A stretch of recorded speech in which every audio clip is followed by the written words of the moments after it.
رسميا الفيفا يعلن استضافة دولة قطر لبطولة كاس العرب النسخ الثلاثة المقبلة.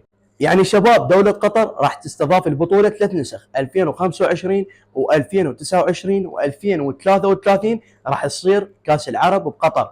انطونا حظ قطر 3 سنوات وما اريد شيء بعد، بس انطونا حظهم 3 سنوات فقط.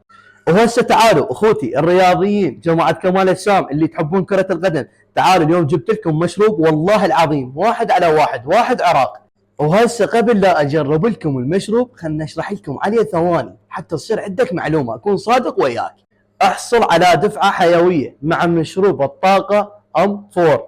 مشروب الطاقه ام 4 منتج طبيعي يحتوي على فيتامين بي 3 وبي 5 وبي 6 وبي 22. شباب صنع هذا المنتج الفرع الاول في المانيا، صنع في المانيا تحديدا في مدينه ميونخ. طبعا شباب المنتج الماني، باوع الماني، والفرع الثاني بتركيا، والفرع الثالث متواجد بالعراق وتحديدا في تهوك. تجارنا جماعه المحلات نصيحه والله العظيم خلوا هذا المنتج يتواجد عندكم، الله شاهد نجرب، وكله سعره ب 500 دينار عراقي، يعني لا ب 1000 ولا ب 2000، ب 500 دينار. جربوه وادعوا لي. وهسه شباب خلينا نجرب.